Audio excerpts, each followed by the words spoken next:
Last week, the athletics community in Uganda and abroad was saddened by the demise of a renowned athlete Rebecca Cheptegei, who died days after she was burnt by her boyfriend in Kenya.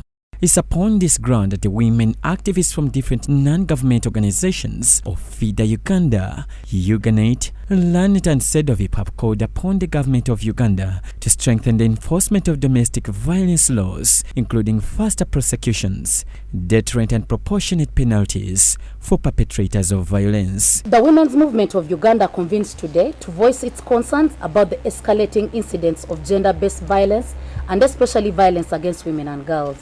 Today, we stand in solidarity with the Uganda Athletics Federation, the Ministry of Education and Sports, and the Sisterhood of Women's Rights activists in Kenya to mourn and strongly condemn the instances of violence against women that have been witnessed in the past week.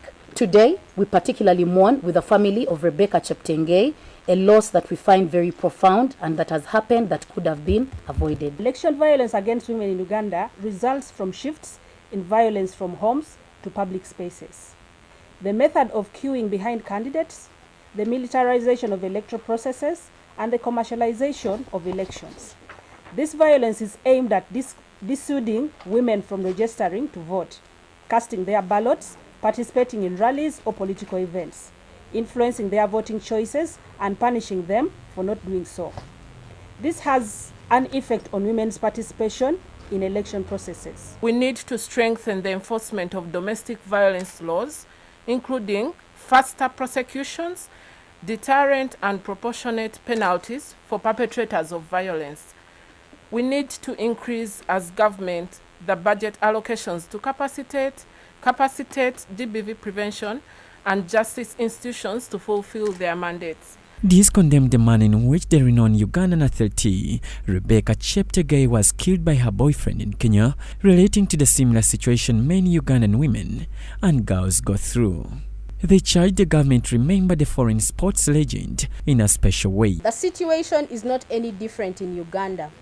According to the 2023 Uganda Police Annual Crime Report, 15,184 people were survivors of domestic violence.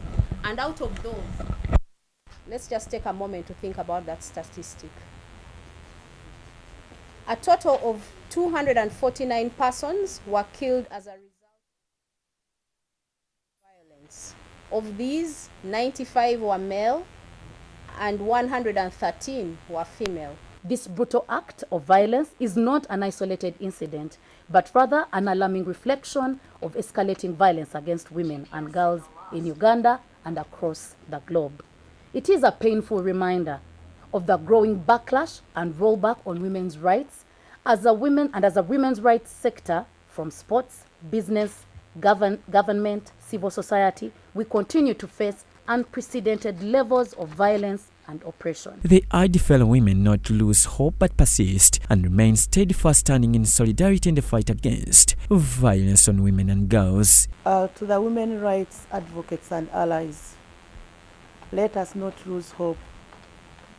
We must persist, remain steadfast, and continue to stand in solidarity in our collective activism for Uganda, where no woman lives in fear of violence. The media is another avenue the women wants to join the fight by prioritizing the coverage of violence against women, highlighting the perpetrators' criminal actions, and avoid narratives that excuse or obscure the violence. To the sports community, we encourage you to continue speaking out and, where possible, report incidences of abuse.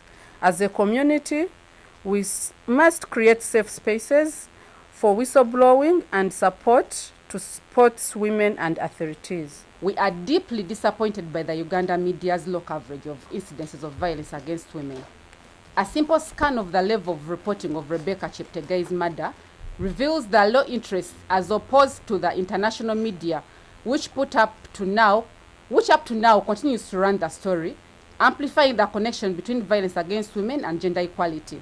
Some of the area women leaders we interacted with shared their views regarding violence women and girls go through in Uganda. I would want to call upon all women out there that kindly, if you're going through something as hard as this that can prompt you to even losing your life to domestic violence. Speak up. It is time to speak up. Share with someone that you feel that will help you get out of what you're fighting with. According to the 2023 Uganda Police Annual Crime Report, 15,184 people were survivors of domestic violence, 10,792 of whom were female. A total of 249 persons were killed as a result of aggravated domestic violence. Of these, 95 were male and 113 were female. There has been continued maiming, sexual abuse and denial of property rights to women.